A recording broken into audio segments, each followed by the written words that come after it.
தங்கம் விற்று ஃபாஸ்டா பணம் பெற ஃபாஸ்ட் மணி கோல்ட் 9657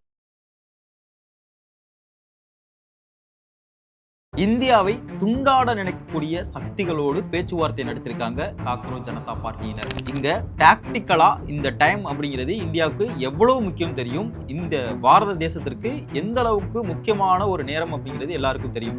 ஆனால் இந்த டைம்ல சைனீஸ் எம்பசி ஆபீசியல்ஸை போய் மீட் பண்ண வேண்டிய அவசியம் என்ன? இது இல்லீகல் கிடையாது. பட் ஆனால் இந்த டைம் அப்படிங்கிறது ரொம்பவே முக்கியத்துவம் வாய்ந்த ஒரு நேரம். ஆனா இந்த டயத்துல மீட் பண்ணோம், என்னத்தை பேசணும் அப்படிங்கிற எந்த ஒரு விஷயத்தையும் பத்திரிகையாளர்கள் கிட்ட கூட இவங்க ஷேர் பண்ண மாட்டாங்க. அப்படின்னா இவங்களுடைய உள்நோக்கம் என்ன? இதெல்லாம் விட ரொம்ப முக்கியமாக கவனிக்கப்பட வேண்டிய ஒரு விஷயம், ஜூலை 17ஆம் தேதி யுஎஸ் எம்பசி தரப்புல இருந்து ஒரு அறிக்கை வெளியாகுது. அந்த அறிக்கையில எப்படி இங்க இந்தியாவில் ஜூலை 20ஆம் தேதி 21ஆம் தேதி இந்தந்த இடங்கள்ல கலவரம் நடக்க போகுது, இந்தந்த இடங்கள்ல பிளாக் பண்ண போறாங்க, பார்லிமெண்ட்டை நோக்கி இந்த மாணவர்கள் புரோட்டஸ்ட் அப்படிங்கிறது போக போகுது அப்படிங்கிறது யூஎஸ்ல இருக்கக்கூடிய சிஏஏ ஏஜென்ட்ஸ்க்கு எப்படி தெரியும், யூஎஸ் எம்பசிக்கு எப்படி தெரியும், யூஎஸ்ல இருக்கக்கூடிய சிஏஏ அபிஷியல்ஸ்க்கு எப்படி தெரியும்? அப்போ சிஜேபியினரும் சிஏஏனருக்குமான அந்த பேச்சுவார்த்தை அப்படிங்கிறது நடந்ததா அப்படிங்கிறதுமே ஒரு பெரிய கேள்வியாக பார்க்கப்படுது. அடுத்தபடியாக பார்த்தோம் அப்படின்னா பாரத பிரதமர் நரேந்திர மோடி அவர்கள் செஷல்ஸ் நாட்டு போறாரு, நியூசிலாந்து, ஆஸ்திரேலியா, அதற்கு அடுத்தபடியாக இந்தோனேஷியாலாம் போயிட்டு வர்றாரு. போயிட்டு வந்ததற்கு பிறகாக இங்க வயலன்ஸ் அப்படிங்கிறது ரொம்ப பூதாகரமாக வெடிக்குது. இந்த டாட்டை எல்லாம் கனெக்ட் பண்ணி நல்லா பார்த்தா தெரியும், இந்தியாவை நிலைகுலிய வைக்கணும் அப்படிங்கிற ஒரு சக்தி பின்னாடி இருந்து செயல்படுது. இங்க எப்படியெல்லாம் இது ப்ரீ பிளானடாக செய்யப்பட்டது, இது முன்கூட்டியே திட்டமிடப்பட்ட ஒரு வயலன்ஸ். இங்க உள்ள பெருவாரியான இளைஞர்களை மூளைச்சலவை செய்கிறார்கள் அப்படிங்கிறது வெட்ட வெளிச்சமா தெரியுது. காங்கிரஸ் ஆட்சி காலகட்டங்கள்ல நடந்த அந்த பேப்பர் லீக் அப்படிங்கிறது நம்மளால சொல்ல முடியாது, அந்த அளவுக்கான பேப்பர் லீக் அப்படிங்கிறது தொடர்ச்சியாக நடந்துகிட்டு இருந்தது. அதை குறித்தும் இந்த காணொலியில தெளிவா பார்க்க போறோம். நீங்க ஒரு கான்டென்ட் கிரியேட்டரா, உங்களோட reels, podcast and content video shoot பண்றதுக்கு ஒரு ஸ்டுடியோ தேடிட்டு இருக்கீங்களா? உங்களுக்காகவே நம்ம சென்னை வேளச்சேரியில ப்ரொஃபஷனல் கேமராவோட அண்ட் ப்ரொஃபஷனல் கேமராமேனோட ஒரு பாட்காஸ்ட் ஸ்டுடியோ இருக்கு. உங்களுக்கு தேவைப்பட்டா உங்க வீடியோஸை எடிட் பண்ணி கொடுக்குற ஃபெசிலிட்டியும் இருக்கு. இன்னும் உங்க ப்ரொஃபைல் ஹேண்ட்லிங்கும் பண்ணி கொடுப்போம். சோ இன்னும் எதுக்காக வெயிட் பண்றீங்க? ஸ்கிரீன்ல தெரியற இந்த நம்பரை கான்டாக்ட் பண்ணி உடனடியா உங்களுடைய ஸ்லாட்டை புக் பண்ணுங்க.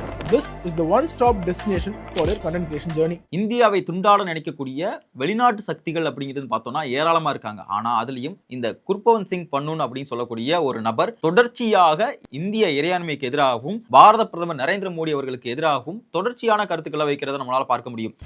मोदी दी हुकूमत दा तख्ता पलटिया जाएगा, पर यह पक्का हल नहीं है। जिवें मैं जूम मीटिंग दे विच दस्सिया सी, the only solution lies in disintegration of Union of India.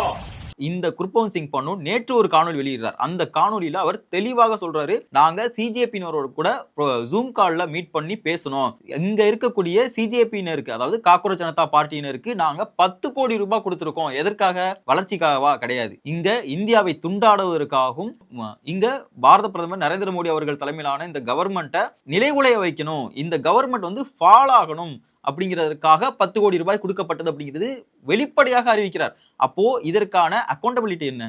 சிஜேபியினருடைய இதை பற்றியான கருத்துக்கள் தான் என்ன? இந்த ஃபண்ட் எல்லாமே இங்க நீட் வினாத்தாள் கசிவிற்கு எதிராக போராடக்கூடிய மாணவர்களுக்காக இந்த ஃபண்ட் எல்லாம் கொடுக்கப்பட்டதா?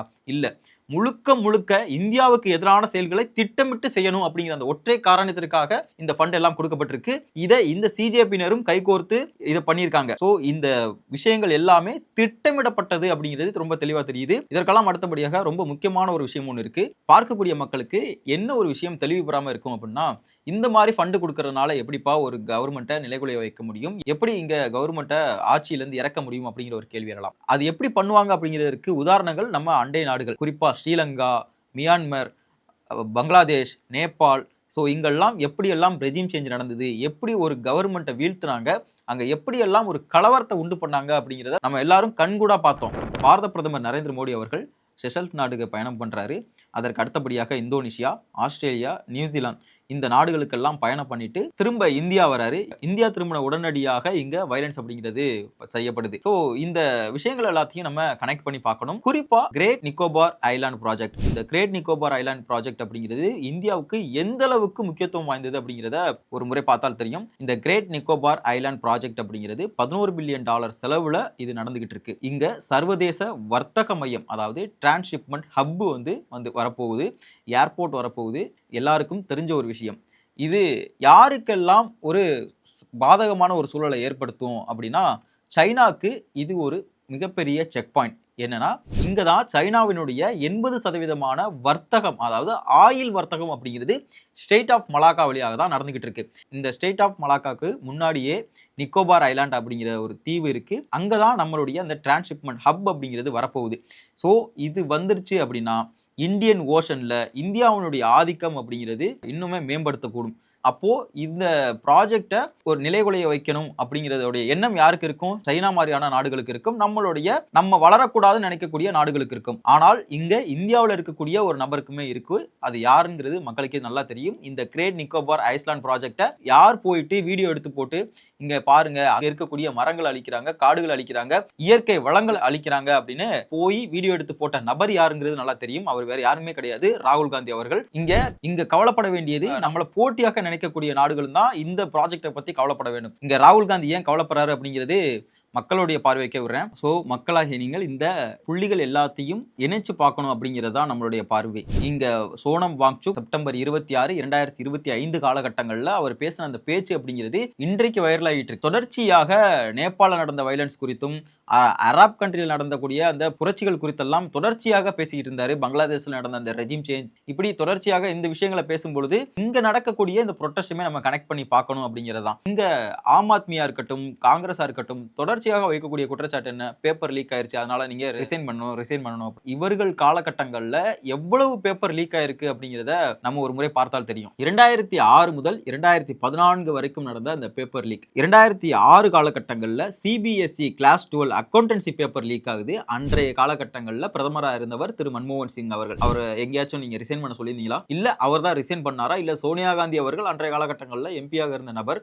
அன்றைக்கு நீங்க யாராச்சும் ரிசைன் பண்ணீங்களா அப்படின்னு கேட்டோம்னா கண்டிப்பா கிடையாது. அடுத்ததாக 2007 காலகட்டங்கள்ல AIEE பேப்பர் லீக் ஆகுது. அன்றைக்கும் பிரதமராக இருந்தவர் மன்மோகன் சிங் அவர்கள். அடுத்து PMT சொல்லக்கூடிய pre medical test paper leak ஆகுது 2008 காலகட்டங்கள்ல.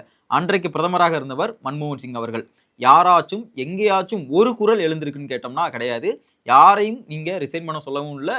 இதற்காக எடுத்த நடவடிக்கை என்னன்னு கேட்டோம்னா அதுவும் கிடையாது. இல்ல இவங்களா வந்து ரிசைன் பண்ணாங்களான்னு கேட்டா அதுவும் கிடையாது. ஆனால் இன்றைக்கு எந்த ஒரு அக்கௌண்டபிலிட்டியும் இல்லாம, எந்த ஒரு நடவடிக்கைகளும் அவர்கள் காலத்துல எடுக்காம, எதுவுமே பண்ணாம இன்றைக்கு பாஜக ஆட்சியில் நடந்த அந்த பேப்பர் லீக்கு எவ்வளவோ ரிஃபார்ம் கொண்டு வந்ததற்கு பிறகாகவும், மறுதேர்வு அப்படிங்கிறது நடந்து முடிஞ்சு தேர்வு முடிவுகளும் வந்ததற்கு பிறகாகவும் இவர்கள் ப்ரொட்டஸ்ட் நடத்துறாங்க, ரிசைன் பண்ணணுங்கிற இந்த கூக்குரல் எழுப்புறாங்க அப்படின்னா இதற்கு பின்னாடி உங்களுடைய அஜெண்டா அப்படிங்கிறது வேற. அடுத்து 2012 காலகட்டங்கள்ல AIIMS entrance exam paper leak ஆகுது. அன்றைக்கு டெல்லியினுடைய சிஎம் ஆக ஷீலா தீக்ஷித் அவர்கள் இருந்தாங்க. ஸோ 2012 காலகட்டங்கள்ல யார் பிரதமரா இருந்தாங்க அப்படிங்கிறது மக்களுக்கு நல்லாவே தெரியும். அடுத்து CBSE class 10th 12th paper leak ஆகுது. 2014 காலகட்டங்கள்ல பிரைம் மினிஸ்டராக மன்மோகன் சிங் அவர்கள் இருக்காரு. அன்றைக்கு யார் டெல்லியோடைய சிஎமாக இருந்தாங்க பார்த்தோம் அப்படின்னா, இன்றைக்கு இந்த போராட்டத்துக்கெல்லாம் தூபம் போட்டு வளர்த்து கொண்டு இருக்கக்கூடிய ஆம் ஆத்மி பார்ட்டியினுடைய லீடர் திரு அரவிந்த் கெஜ்ரிவால் அவர்கள் தான் அன்றைக்கு சிஎம்மா இருக்காரு. ஏன் இந்த ஆம் ஆத்மி பார்ட்டி தான் தூபம் போட்டு வளர்க்குறாங்க அப்படின்னு சொல்றோம் அப்படின்னா, இன்றைக்கு ஆம் ஆத்மி பார்ட்டியை சார்ந்த அசுதோஷ் ரங்கா அப்படிங்கிற ஒரு நபர் தான் சிஜேபியினுடைய ஸ்போக் பர்சன். இந்த ஸ்போக் பர்சன் யாருன்னு பார்த்தோம் அப்படின்னா, 2020 காலகட்டங்கள்ல ராஜஸ்தான்ல ஆம் ஆத்மி பார்ட்டிக்காக பிரச்சாரம் பண்ண ஒரு நபர், அபிஷியலாக ஆம் ஆத்மி பார்ட்டியை சேர்ந்த ஒரு நபர். சோ இந்த டாட்டை எல்லாம் கனெக்ட் பண்ணி பார்த்தா தெரியும் இந்த ப்ரொட்டஸ்ட் அப்படிங்கிறது யாரால இப்போ முன்னெடுக்கப்பட்டுக்கிட்டு இருக்கு, யார் இந்த வயலன்ஸ்க்கு பின்னாடி இருக்கா அப்படிங்கிறது. இங்க மாணவர்கள் இந்த ப்ரொட்டஸ்ட்ல இல்லவே இல்லையா அப்படின்னு கேட்டா கண்டிப்பா நம்மளால அப்படி மறுத்துட்டு போக முடியாது. இனிஷியல் ஸ்டேஜ்ல மாணவர்கள் போராட்டம் பண்ணாங்க. இந்த போராட்டம் அப்படிங்கிறது மாணவர்களால் முன்னெடுக்கப்பட்டதுதான். ஆனால் இந்த போராட்டம் போக போக போக இதை ஒரு பொலிட்டிக்கல் மைலேஜ் தேடுவதற்காக இங்க இருக்கக்கூடிய அரசியல் சக்திகள் எல்லாரும் உள்ள போயிட்டு இந்த போராட்டத்தினுடைய திசையவே மாத்திட்டாங்க. ஒட்டுமொத்த போராட்டத்தையும் வயலன்ஸாக எடுத்துட்டு போயிட்டாங்க அப்படிங்கிறதா நம்மளுடைய குற்றச்சாட்டு. 2013 காலகட்டங்கள்ல மகாராஷ்டிரால HSC எக்ஸாம் பேப்பர் லீக் ஆகுது. சீஃப் மினிஸ்டராக அன்றைக்கு காங்கிரஸ் கட்சியை சார்ந்த பிருத்திவிராஜ் சவான் அப்படிங்கிற நபர் தான் அன்றைக்கு இருக்காங்க. அன்றைக்கு NCP கூட அலைன்ஸும் வச்சிருந்தாங்க. இது கவனிக்கத்தக்கக்கூடிய விஷயம். அடுத்து கர்நாடகால PUC எக்ஸாம் பேப்பர் லீக் ஆகுது. 2016 காலகட்டங்கள்ல சீஃப் மினிஸ்டராக சித்தராமையா அவர்கள் தான் இருந்தாங்க. ராஜஸ்தான் யூனிவர்சிட்டி பேப்பர் லீக் 2013 காலகட்டங்கள் நடக்குது. இங்க அசோக் கெலாட் அவர்கள் வந்து காங்கிரஸுடைய சிஎம் இருந்தாரு. நிறைய டைம் இந்த மாதிரி எக்கச்சக்கமா நம்மளால அடுக்கிக்கிட்டே போக முடியும். இந்த காலகட்டங்கள்ல எவ்வளவு பேப்பர் லீக் ஆனிச்சு, இதற்கெல்லாம் இவங்க ரிசைன் பண்ணாங்களா, இதுக்கெல்லாம் வந்து ஒரு ரிஃபார்ம் கொண்டு வந்தாங்களா, ஏதாச்சும் ஒரு நடவடிக்கைகள் எடுத்தாங்களா அப்படின்னா அது ஒரு மிகப்பெரிய கேள்விக்குறி. இதெல்லாம் தாண்டி பிரியங்கா வாத்ரா அவர்கள் ராஜஸ்தான்ல பொது மேடையில பேசும் பொழுதே இங்க மாநிலத்துல எக்ஸாம் பேப்பர் லீக் ஆனது அப்படிங்கிறது எல்லாருக்குமே தெரிஞ்ச விஷயம். இது வந்து ஒரு நேஷன் வைடு ப்ராப்ளம் அப்படிங்கிற ஒரு விஷயத்தை குறிப்பிடுறாங்க. அந்த காணொலியுமே நான் பதிவிடுறேன், பார்த்தா தெரியும். आपको मालूम है पेपर लीक की बड़ी समस्या है। गहलोत जी भी जानते हैं कि राजस्थान में भी पेपर लीक हुए थे और ये एक बड़ी समस्या पूरे देश में है, सिर्फ एक प्रदेश की समस्या नहीं है।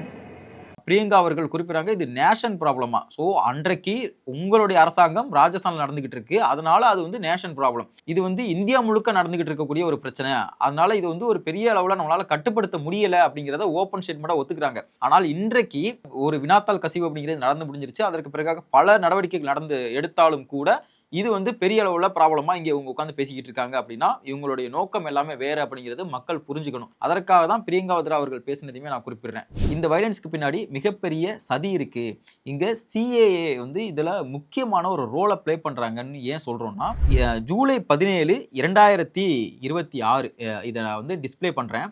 அன்றைக்கு ஒரு அறிக்கை அப்படிங்கிறது வெளியாகுது. அந்த அறிக்கை என்னன்னா, US embassy and consulates in India ஒரு அலர்ட் ஒன்று கொடுக்குறாங்க. அதாவது என்னன்னா, ஜூலை 17 ஒரு அலர்ட் கொடுக்குறாங்க. இந்த அலர்ட் அப்படிங்கிறது எப்படி சிஏஏக்கு எப்படி தெரியும்? இங்க நடக்கக்கூடிய விஷயங்கள் முன்கூட்டியே, அதாவது 4 நாட்களுக்கு முன்னாடியே எப்படி அவர்களுக்கு தெரிஞ்சது அப்படிங்கிறது தான் இந்த கேள்வி. ரொம்ப மைக்ரோவா வந்து அவங்க வந்து குறிப்பிட்டிருக்காங்க. Location central Delhi, particularly area surrounding Jantar Mantar, parliament house and Kisan Ghat. Large crowds are expected to gather on July 2026 in central Delhi, particularly in the area surrounding Jantar Mantar and parliament house. இங்க எல்லாருக்குமே தோணலாம், ஏன்னப்பா ஆல்ரெடி ஜந்தர் மந்தர்ல ஒரு போராட்டம் நடந்துகிட்டு இருக்கு, அங்க நிறைய மக்கள் இருக்காங்க, அதனால கூட அறிக்கை விட்டுருக்கலாம் அப்படின்னு. ஆனால் இதுல கவனிக்கப்பட வேண்டிய விஷயம் என்னன்னா, ரொம்ப தெளிவா குறிப்பிட்டிருக்காங்க பார்லிமெண்ட் ஹவுஸ். சோ பார்லிமெண்ட் ஹவுஸை நோக்கி மார்ச் போக போறாங்க அப்படிங்கிறது முன்கூட்டியே எப்படி யுஎஸ் எம்பசிக்கு தெரியும்? யுஎஸ் எம்பசிக்கு அங்க சிஏல இருந்து வந்திருக்கணும், இல்ல அங்க இருக்கக்கூடிய ஏதோ ஒரு இன்டெலிஜென்ஸ் மூலியமாக தான் இங்க யுஎஸ் எம்பசிக்கு தெரிய வந்திருக்கணும். சோ சும்மா சாதாரணமாக யுஎஸ் எம்பசிக்கு தெரிய வாய்ப்பே கிடையாது. அப்போ இங்க எந்த சக்தி கூடிய யுஎஸ்ல இருக்கக்கூடிய அங்க இன்டெலிஜென்ஸ் கூட ஒரு கனெக்டில் இருக்காங்க அப்படிங்கிறதா ஒரு மிகப்பெரிய கேள்வி. இந்த காணொலி முழுக்கவே சொல்லியிருப்பேன், இந்த விஷயங்கள் எல்லாத்தையும் நம்ம கனெக்ட் பண்ணி பார்க்கணும் அப்படின்னு. ஏன்னா அரசியல்ல ஒவ்வொரு நகர்வுகளுக்கு பின்னாடியும் ஒரு மிகப்பெரிய அரசியல் இருக்கும். அதே மாதிரி தான் இந்தியாவுக்கு இது டாக்டிக்கலா ஒரு இம்பார்ட்டன்டான டைம். இந்த டைம்ல சைனீஸ் எம்பசி அபிஷியல்ஸை எம்ஏ பேபி அவர்கள் போய் சந்திக்கிறாரு. இந்த சந்திப்பு அப்படிங்கிறது நம்மளால இல்லீகல் சொல்லலை. ஆனால் என்ன, எதற்காக இந்த சந்திப்பு, ஏன் சந்திச்சு என்ன பேசுனீங்க அப்படிங்கிறத ஒரு ரிப்போர்ட்டர் கேட்குறாரு. ஆனால் அதற்கு எம்ஏ பேபி அவர்கள் அதற்கு பதிலளிக்க கூட இல்லை. அதை தாண்டி அவரை ஒரு அவமானப்படுத்துகிற விதமாக தான் நடந்துக்கிட்டாரு. இந்த போராட்டம் அப்படிங்கிறது ஏறத்தாழ 15-16 நாட்களில் கடந்து போயிட்டே இருக்கும் பொழுதே இந்த போராட்டத்தை ஆதரித்து காலிஸ்தானி அமைப்பை சார்ந்த சில நபர்கள் கனடாவில் மோடி ரிசைன் பண்ணணும் அப்படிங்கிற ஒரு போராட்டத்தை முன்னெடுக்கிறாங்க. அங்கே ஒரு போராட்டத்தை முன்னெடுத்துக்கிட்டு இருக்காங்க. இந்த போராட்டம் எப்படியாக கட்டமைக்கப்பட்டது இந்தியாவில் அப்படின்னா, மக்களுடைய பார்வைக்கு எப்படி கொண்டு போகிறாங்க அப்படின்னா, இந்த போராட்டம் முழுக்க முழுக்க போலீஸால் லத்தி சார்ஜ் செய்யப்பட்டதுனால ஒரு வயலன்ஸாக கிளம்புது அப்படிங்கிற ஒரு பிம்பத்தை கட்டமைக்கிறாங்க. ஆனால் அது கிடையவே கிடையாது. அபிஜித் திப்கி அவர்கள் தான் இதற்கு முழுக்க காரணம். அவர் தான் இதை தூபம் போட்டு வளர்த்து விட்டாரு அப்படின்னு நம்மளால ஆணித்தரமாக சொல்ல முடியும். இந்த வயலன்ஸ் எல்லாமே ஆரம்பிப்பதற்கு முன்னாடி அபிஜித் திப்கி அவர்கள் ஒரு காவல்துறையினருடைய வாகனத்துல ஏறி நின்று பேசிக்கிட்டு இருக்காரு. ஒட்டுமொத்த கும்பலும் அந்த காவல்துறையினருடைய வாகனத்து மேல இருக்காங்க. ஒரு காவல் அதிகாரி என்ன பண்றாரு அப்படின்னா, அபிஜித் திப்கியை கீழே இறங்குங்க, நீங்க மேல நிக்காதீங்க அப்படிங்கிற ஒரு விஷயத்த சொல்றாரு. ஆனா அங்க இருக்கக்கூடிய அந்த ஒட்டுமொத்த கும்பலும் இந்த காவல்துறையினரை சூழ்ந்துட்டாங்க. உடனடியாக அங்க ஆர்ஏஎஃப், அதாவது ரேபிட் ஆக்ஷன் போர்ஸ், அவங்க உள்ள வர்றாங்க. அவங்க உள்ள வந்ததற்கு பின்னாடியே அவர் ஒருவர் வந்து தாக்கப்படுறாரு. ரொம்ப கடுமையான தாக்குதல் கூட சொல்லலாம். அவர் தாக்கப்பட்டதற்கு பிறகாக தான் இந்த வயலன்ஸ் அப்படிங்கிறது ஆரம்பிக்குது. உடனடியாக டெல்லி போலீஸ் வந்து இந்த வயலன்ஸ் ஒரு புறம் நடந்துகிட்டு இருக்கும் பொழுதே டெல்லி போலீஸ் மேல வந்து பெப்பர் ஸ்ப்ரே அடிக்கிறது, கல்லெடுத்து எறிகிறது, இந்த மாதிரியான விஷயங்கள் தொடர்ச்சியாக நடந்துகிட்டு இருக்கு. இன்னொரு புறம் பார்த்தோம்னா, senior commander rapid action force உடைய சீனியர் கமாண்டர் சோனியா ஷராவத் அவர்கள் தாக்கப்படுறாரு. அவருடைய கை அப்படிங்கிறது உடைக்கப்படுது.